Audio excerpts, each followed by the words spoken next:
বাঙালি খানায় সবাইকে স্বাগত জানাই। আপনারা তো অনেকভাবে কাঁকড়া মাছ রান্না করে খেয়েছেন। একবার আমার মতন করে সহজ পদ্ধতিতে আপনিও শিখে নিতে পারবেন ছোট ছোট টিপস সহ। তবে এতটাই সুস্বাদু খেতে আপনি একবার রান্না করলে বারবার রান্না করবেন।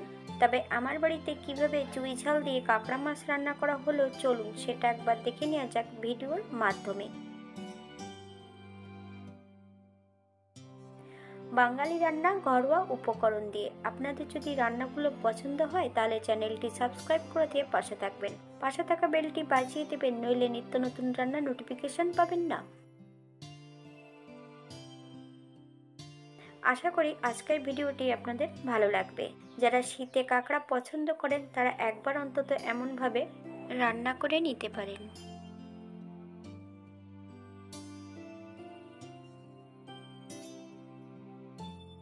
আজকে কাঁকড়া মাছের ওজন ছিল 550 গ্রাম। কাঁকড়া মাছটা বাজার থেকে হাফ কাটিং করে দিয়েছিলেন, বাদ বাকিটা আমি ঘরে কাটিং করে নিয়েছি। আপনাদের কাটিং প্রসেসটা আমি দেখাইনি। আজকে রান্না করব কাঁকড়া মাছ। এখানে আমি দুটো কাঁকড়া মাছ নিয়ে নিয়েছি। মাছগুলোকে বেশ ভালো করে পরিষ্কার করে নিতে হবে।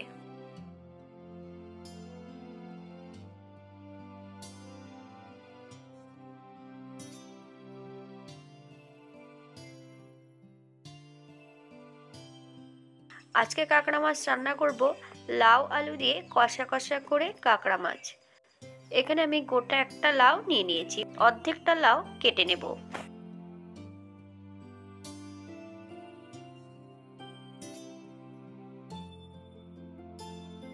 এই পর্যায়ে মাছগুলোকে বেশ ভালো পরিষ্কার করে নিয়েছি। মাছগুলো কিন্তু গোটা রেখেছিলাম। এই পর্যায়ে মাছগুলোকে মাঝখান থেকে কাট করে দেব।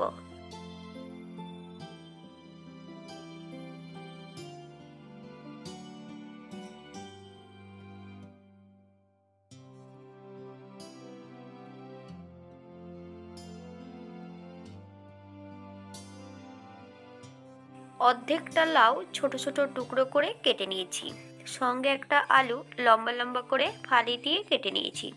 তবে আপনারা আপনাদের পছন্দ মতন সবজিটা কেটে নিতে পারেন। এই পর্যায়ে একটা কড়াইতে বেশ কিছুটা সর্ষের তেল অ্যাড করব। 1 চামচ সাদা জিরে। সাদা জিরেটা ভাজা হয়ে গেলে সম্পূর্ণ জিরেটা একটা পাত্রে তুলে নেব। এই পর্যায়ে অ্যাড করব হাফ চামচ রাঁধুনি, একটা শুকনো লঙ্কা, একটা তেজপাতা। ফোড়ন থেকে সুগন্ধ বেরোলে সম্পূর্ণ আলুগুলো প্রথমে অ্যাড করব। বেশ কয়েকটা কাঁচা লঙ্কা ফালি দিয়ে অ্যাড করেছি, আপনারা পছন্দ করলে পরিমাণে বাড়িয়ে দিতে পারেন।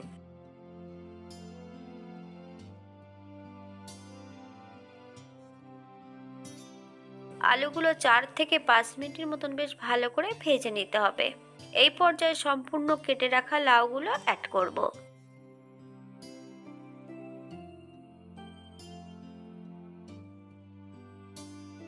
এক চামচ লবণ, আপনারা স্বাদ অনুসারে লবণটা অ্যাড করবেন। 10 থেকে 15 মিনিটের জন্য মিডিয়াম আঁচে ঢাকা দিয়ে রেখে দেব, যাতে লাউ আলুগুলো সেদ্ধ হয়ে যায়। তবে শুধু ঢাকা দিয়ে রেখে দিলে হবে না, মাঝে মাঝে একটু ঢাকা খুলে নেড়ে দিতে হবে। অপর একটা কড়াইতে বেশ কিছুটা সর্ষের তেল অ্যাড করব। সামান্য একটু হলুদ গুঁড়ো আর হাফ চামচ লবণ অ্যাড করব। এই পর্যায়ে মাছগুলোকে বেশ ভালো করে ভেজে নেব। আপনারা একবার স্ক্রিনের দিকে ফলো করবেন।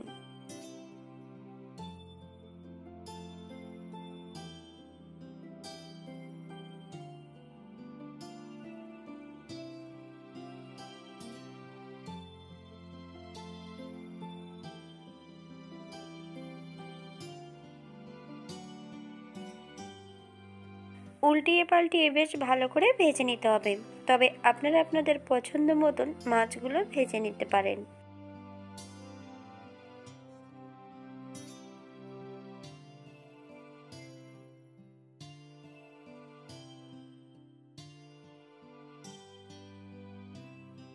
এই পর্যায়ে মাছগুলো তেল থেকে তুলে নেব।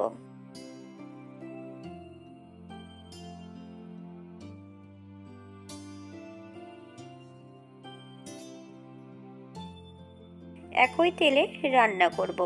এই পর্যায়ে সম্পূর্ণ বাটা মশলা অ্যাড করতে হবে। আদা, জিরে, ধনে, 2টো শুকনো লঙ্কা একই সঙ্গে বেটে রেখেছি। সম্পূর্ণ বাটা মশলাটা অ্যাড করব। হাফ চামচ হলুদ গুঁড়ো, হাফ চামচ কাশ্মীরি লঙ্কার গুঁড়ো। মশলাটা বেশ ভালো করে ভেজে নিতে হবে।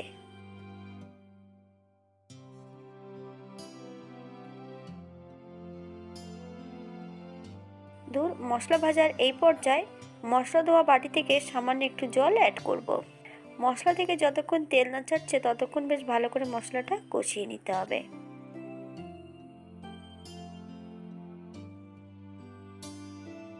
মশলা থেকে তেল ছেড়ে দিয়েছে। এই পর্যায়ে ভেজে রাখা সম্পূর্ণ কাঁকড়া মাছগুলো অ্যাড করব।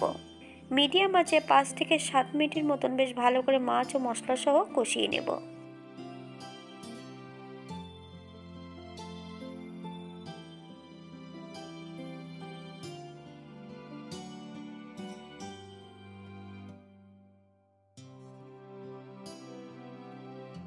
মাছ ও মশলা কষানোর এই পর্যায়ে সম্পূর্ণ আলু এবং লাউ কষানোটা অ্যাড করে দেব।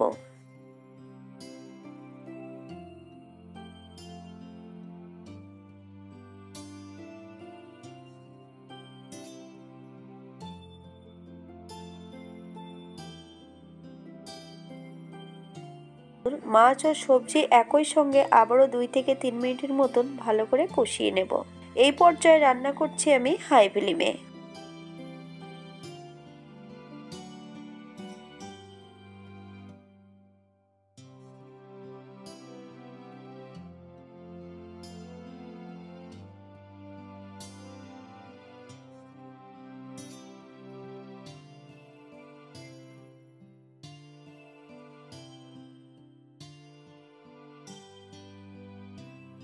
সবজি সেদ্ধ হয়ে গেছে। এই পর্যায়ে অ্যাড করব হাফ চামচ চিনি।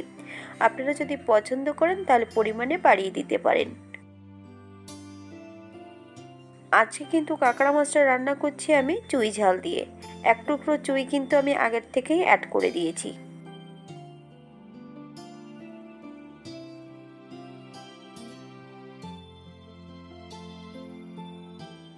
এই পর্যায়ে অ্যাড করব 1 কাপ গরম জল। আপনাদের যতটা গ্রেভির প্রয়োজন আপনারা ততটা জল অ্যাড করতে পারেন।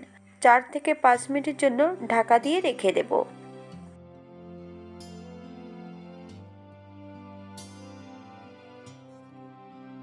5 মিনিট পর ভেজে রাখা সম্পূর্ণ জিরে বাটাটা অ্যাড করব। একই সঙ্গে কিন্তু আমি চুইটাও নিয়ে নিয়েছিলাম।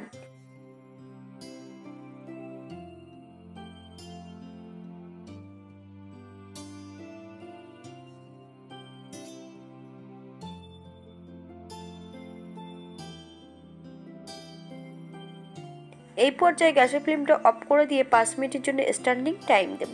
তারপর সার্ভ করব। এটা দেখতে যেমন ভারী সুন্দর হচ্ছে, এটা গরম ভাতে খেতে কিন্তু অসম্ভব ভালো। আপনারা বাড়িতে একবার একই পদ্ধতিতে বানিয়ে নেবেন।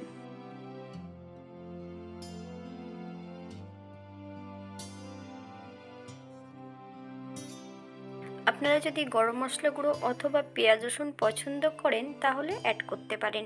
আর লাউ যতক্ষণ সেদ্ধ না হবে ততক্ষণ কিন্তু আপনারা হলুদ গুঁড়ো অথবা চিনি অ্যাড করবেন না, তাহলে লাউ কিন্তু সেদ্ধ হবে না।